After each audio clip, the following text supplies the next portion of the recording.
आंसू से कितना सुख मिल जाता है ना। बस ये परमात्मा की धुन सुन के, ईश्वर का नाम सुन के, गुरु का थोड़ा सा वचन अंदर चला जाता है, कितनी खुशियाँ मिल जाती हैं। फिर दिल कहता है कि जो तुम कहो ना, जैसा जैसा तुम चाहो वैसा हमारे जीवन से हो, है ना। कितना मंत्र मुग्ध कर देता भगवान अपने प्यार से हम सबको। गुरु के वचन से हम सबको इतनी शक्ति मिलती है, इतनी शांति मिलती है, जैसे मन खो जाता है। और जब परमात्मा के प्यार में वो खो जाता है ना, तब ये शक्ति आती है कि संसार में, घर परिवार में, शरीर में, समाज में कुछ भी हो रहा है तुम्हें असर नहीं करता। और यही कारण है कि दुनिया में सत्संग में बैठने पर ना लोग बहुत ऑब्जेक्शन कर सकते हैं, क्योंकि उनको ये असंगता लोगों को पसंद नहीं आती। तुम्हारा जीवन का आनंद हर कोई नहीं देख पाता है। ये खुशी तुम्हारी भगवान देख के खुश हो सकता है, गुरु देख के खुश हो सकता है, संसार वाले शायद खुश इतने नहीं हो पाते, इसीलिए शायद बच्चों को, भक्तों के ऊपर इतने ऐसे बातें आती हैं। पर जिसने ये रस चख लिया, एक बार भगवान का कहना मान लिया, जिसने उसके उस स्वर को सुन लिया, अंदर आत्मा की आवाज को जिसने जान लिया, परमात्मा को, भगवान कितना अच्छा बोले थे, ईश्वर के अंश है जीव, इस बात को जिसने मान लिया, पक्का कर लिया, वो द्वंद्वी जोड़ों से उपराम ना हो, ऐसा हो ही नहीं सकता। इसलिए हमको बहुत अच्छा लगता है कि यहाँ गुरु ने कोई हमको बहुत बड़े बड़े श्लोक नहीं रटाए, बहुत बड़े बड़े वेद शास्त्र यहाँ पे रख के नहीं हमको सुनाए। एक प्यारी ही प्यार में उस परमात्मा की आवाज को खाली हमको सुनवा दिया, बस उस अंतर की आवाज को, कि वो क्या चाह रहा तुमसे, ईश्वर तुमसे क्या चाह रहा, वो तुमको क्या देना चाह रहा है, तुम संसार में आए हो, तुम क्या कर रहे हो, तुम थोड़ा सा उसको सुनो। जैसे पेरेंट्स को लगता है मेरे बच्चे खुश रहें, और वो उनकी खुशी के लिए जी जान लगा देते हैं, पूरा जीवन लगा देते हैं। कभी देख तो वही खुशी देने के लिए परमात्मा ने अपनी जान लगा दी हम सब के खुशियों के लिए। पूरा जगत सारा सृष्टि संसार बना के रख दिया, पर मनुष्य कितनी माया की चकाचौंध देख के, माया की दौड़ भाग में वो भूल गया कि मुझे संसार में क्या करना आगे, किस ओर तेरी मंजिल, किस ओर जा रहा है। सुनना था ईश्वर को, सुनना था गुरु को, सुन क्या रहे। उस अंतर की आवाज याद रखना, एक बार आती है खाली, और बहुत धीरे बोलता परमात्मा, बड़ा टिकट्स वाला है,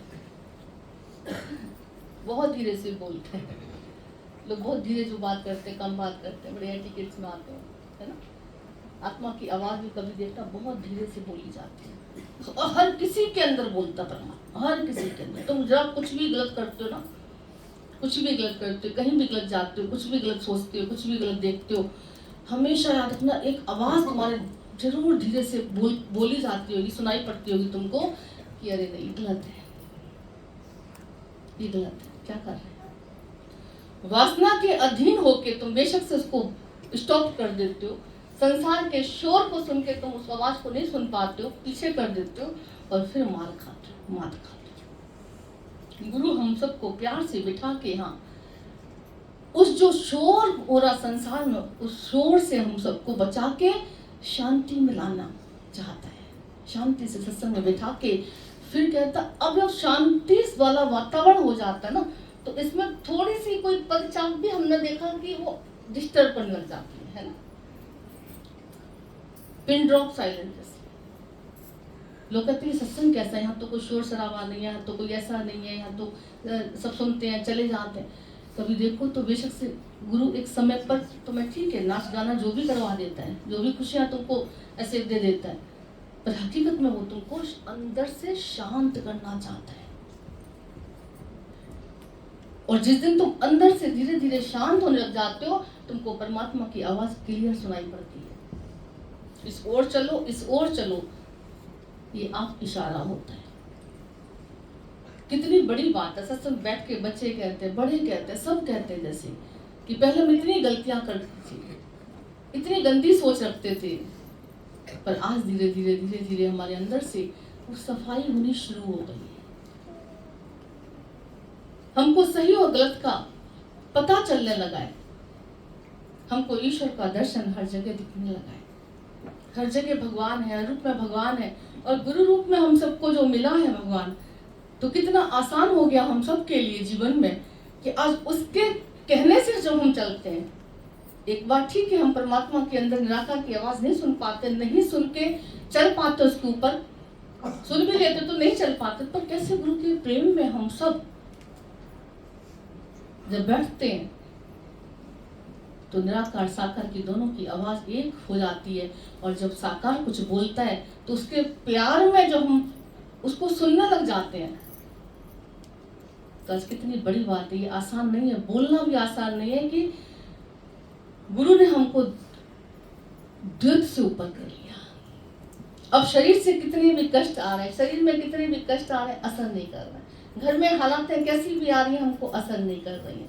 कोई कुछ भी ज्यादा ऐसे मान अपमान कर रहा, हमें कोई फर्क नहीं पड़ रहा है। हमारे जीवन में क्या चल रहा है, कुछ फर्क नहीं पड़ रहा, क्योंकि भगवान की रजा में हमने राजी रहना सीख लिया। और ईश्वर की रजा में राजी रहने जैसी भक्ति दुनिया में कोई दूसरी नहीं हो सकती। याद रखना,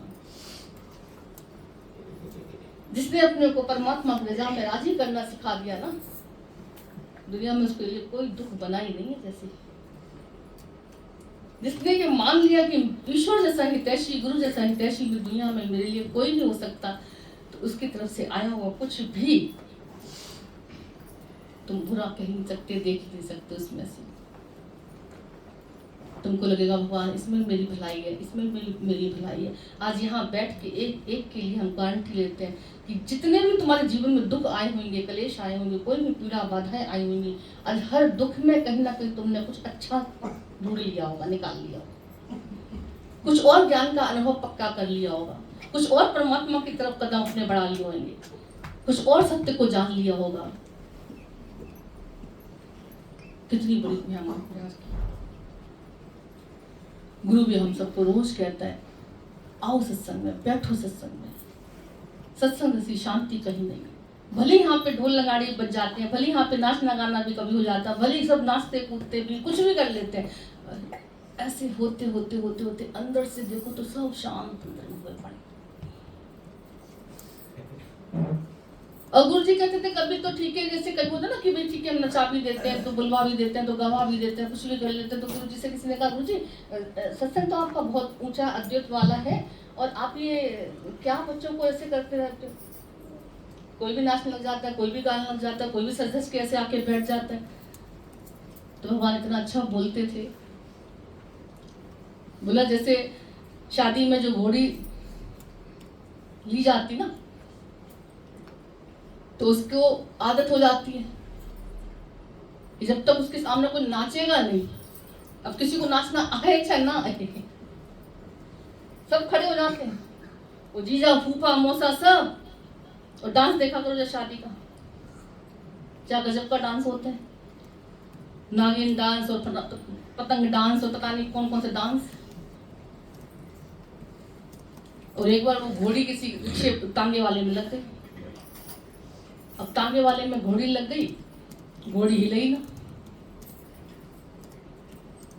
अब घोड़ी हिले ना तो घोड़े वाला जरा तांगे वाला उतर के उसको आगे ऐसे ऐसे करे। अब किसी किसी का भी होता है, लोगों ने कहा ये पागल है क्या, इसके आगे क्यों नाच रहा है, अच्छा खासा चल क्यों नहीं रहा है।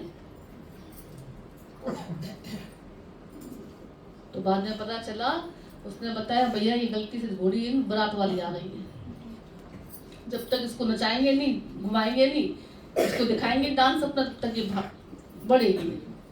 तो गुरु जी कहते थे कभी कभी ऐसे ही माया से हम सब आते हैं, हो हल्ला करते हुए आते हैं, एकदम से नीरसता वाला ज्ञान, आत्मा वाला ज्ञान, अद्वैत मत वाला ज्ञान, ब्रह्म ज्ञान इतना कठिन है, इतना कठिन है। शास्त्र उठा के देखो, अष्टावक्र गीता उठा के देखो, इतनी क्लिष्ट भाषा है। ये ज्ञान सुन के तुम हर शास्त्र पढ़ लोगे, समझ लोगे। तो हमने सच में कभी पढ़ा तो हमें समझ में नहीं आया था। पढ़ते थे बेशक से, पढ़ना है खाली, बस नवरात्रों में पूरी करने हैं बस खाली, इसलिए खाली पढ़ते थे, समझ नहीं आता था हम सबको कुछ। और कैसे गुरु के प्रेम में बोले, कैसे गुरु ने हंसते खेलते है ना, हंसते हंसते कितनी गजब की स्थिति बना दी। आज छोटे छोटे बच्चों को दुख नहीं लग रहा है, परेशानी लग रही, टेंशन नहीं हो रही, शरीर की पीड़ा नहीं लग रही है। क्योंकि कब में भगवान बोल रहे थे ना कि तुम देह से अलग हो। ये बात बहुत बड़ी, बहुत कठिन है, पर कैसे गुरु ने हम सबको हंसी हंसी में, खुशी खुशी में, हंसते नाचते खेलते खाते पीते पहनते ओढ़ते मैं ये पक्का करवा दिया कि जो भी कुछ हो रहा है ये शरीर में हो रहा है, तुम तक नहीं पहुंचा है। जो भी हालातें आ रही शरीर तक आती हैं, तुम तक नहीं पहुंच रही है। हमारे चेहरे की हंसी, हमारे चेहरे की मुस्कुराहट कोई छीन नहीं पाता। कितने गुरु के शुक्राने गाए, कम लगते हैं, कुछ भी नहीं करवाया। आने वाले वक्त में देखा कितनी बड़ी बड़ी विपदाएं आपदाएं आ रही हैं। कोरोना काल में हमने देखा सारे सत्संगियों के चेहरे ऐसे, कोई गमगीन नाम की चीज ही नहीं थी उनके, गम नाम की चीज ही नहीं थी। जिससे पूछो कैसे हो, बहुत बढ़िया, कैसा चल रहा है, बहुत बढ़िया। जो श्वास देगा, दादाजी ने पक्का करा दिया हम सबको, जो श्वास देगा वो ग्रास देगा। ईश्वर की सृष्टि है, राखे मारे एक हुआ, भगवान सब कुछ चला रहा है, तुम चिंता नहीं करो, तुम सिर्फ उसके सुमरन में लगे रहो। तो ये विश्वास खाली गुरु ने बोला नहीं करना है, हम सबको करवा दिया। आज भी कितनी बड़ी हालत आने वाली है, आई हुई है और आने वाली है। गुरु ने कहा एक हरि नाम ही ऐसा है, भक्ति ऐसी है, परमात्मा से जुड़न ऐसी है, सत्य का संग ही तुम्हें बचा पाएगा। समय रहते रहते जितना सत्य का संग कर सकते हो, जितना ईश्वर को समझ सकते हो, जितना उससे प्यार कर सकते हो, जितना उसके प्यार को फील कर सकते हो, उतना करना। ये धन माया पदार्थ पैसा समाज शरीर, ये न कल तुम्हारा था, ना आज तुम्हारा, ना आगे तुम्हारा रहेगा। ये भ्रम गुरु तोड़ता है। बेशक से रहो, बेशक से यूज करो, पर गुलाम नहीं बन जाना इनके, इनको ही सब कुछ अपना ना बना लेना, इन पर आधारित ना हो जाना।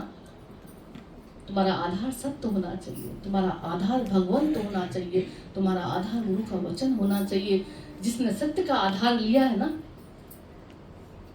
उनके जीवन को देखो, और जो संसार का आधार लेके चलते हैं उनका जीवन देखो, दोनों में कितना जमीन आसमान का अंतर फर्क होता है। तो सच्चा गुरु हमें सत्य का आधार देता है। वो कहता है ये शरीर के साथ कुछ भी होगा, प्रारब्ध लिखी पड़ी है इसकी, सब कुछ चलता रहेगा, पर तुम शरीर से थोड़ा सा असंग होगे। गीता भगवान जैसे बताते थे गुरु जी, गीता भगवान सबको बोलते थे कि अपने शरीर को ऐसे देखना जैसे बालकनी में कोई खड़ा हो, इतना अलग करके, मतलब अपने शरीर को ऐसे करके देखना कि तुम ये हो और शरीर तुम्हारा ये है। जैसे कभी देखते हो पिक्चरों में, शरीर पड़ा रहता है, आत्मा निकल के देखती है उसको, ये क्या हो रहा है। गुरु ने कहा वो शरीर जाने के पहले पहले तुम्हें देखना है, बाद का काम नहीं है ये, पहले पहले देखो कि तुम कौन हो। तुम ये शरीर नहीं हो, समय रहते ये काम जल्दी जल्दी कर लो, ये काम जल्दी जल्दी उतार लो। इसी काम के लिए तुम संसार में आए हो भाई, जल्दी से काम उतार लो। तुम ये शरीर नहीं हो, तुमने शरीर को धारण किया हुआ है। शरीर के दुख सुख लग बेशक से रहे हैं, असर भले ही हो रहे हैं, पर ये तुम्हारे नहीं है, ये मान के चलना बस। बोलो ऐसे कैसे देख ले अपने शरीर को। उन्होंने कहा बोलो तो, एक बार कह के देखो तो, अच्छा एक बार देख के चलो तो। और फिर धीरे धीरे कैसे गुरु ने बोलते बोलते हम सबके जीवन को ऐसा बना दिया कि आज अपने शरीर में कुछ भी होता है, फर्क ज्यादा इतना नहीं पड़ता जितना पहले पड़ता था। पहले जरा सा सिर में दर्द होता था तो पट्टी बांध के, फेटा बांध के, जैसे लगता था क्या ही कर दूं, मर जाऊं क्या ना कर दूं। और आज घंटों शरीर में तकलीफ होते हुए भी, कई लोग, कल भी कोई कह रहा था कि अब कुछ तकलीफ होती भी है तो डर लगता है घर वालों को ना बताया जाए। अरे बाप रे, क्यों? ये तो सत्संग के लिए मना करते हैं। कितनी बड़ी बात है, कितनी बड़ी बात है, कितनी बड़ी गुरु की कृपा हम सबके ऊपर हुई है। जिस दुख का बहुत रोना रोते थे, कितना कम कर दिया उसने, गम खत्म कर दिया उसने। शरीर से कैसे कब में भाग त्याग लक्षणा सब कैसे ये करवाता जा रहा गुरु हम सब जीवन में। तो भगवान ने कहा हमेशा शरीर को थोड़ा सा अलग करके देखो, शरीर में हो रहा है सब कुछ। और आज ये खाली बोला जा रहा है ना यहाँ पर हमने देखा ये सब के जीवन में ये कहानी शुरू हो गई है ना। कि दुख जीवन में लगने कम हुए हैं किस किस को, ये देखो, ये तुम्हें पता नहीं चल रहा कितना बड़ा काल हो रहा तुम्हारे जीवन से, तुम्हें पता नहीं चल रहा। देह से असंग होते ही दुख लगने कम हो जाते हैं, देह से थोड़ा सा दूर होते ही दुख मान अपमान द्वंद्वी जोड़े तुमसे थोड़ा सा बचने लग जाते हैं, साइड हो जाते हैं। तो इतना बड़ा कार्य गुरु हम सबको कैसे प्यार से हंसते हंसते करा देते हैं। शुक्राने शुक्राने शुक्रानों के अलावा जीवन में और कुछ भी नहीं रहता। जैसे लगता है कि हृदय गुरु ने भर दिया शुक्रानों से। इतना ऊंचा ज्ञान गुरु ने कैसे रोज रोज रोज हम सबको सुना सुना के दुखों से दूर कर दिया, जीवन को भरपूर कर दिया, टेंशन फ्री कर दिया। जैसे शांति तो चाहिए हम सबको। जिसने गुरु का कहना मान लिया, कहते हैं गुरु साकार परमात्मा है, निराकार बेचारा तरस रहा है, कैसे अपनी बात में इन सब तक कैसे पहुंचाऊं, कैसे डालूं उनके जीवन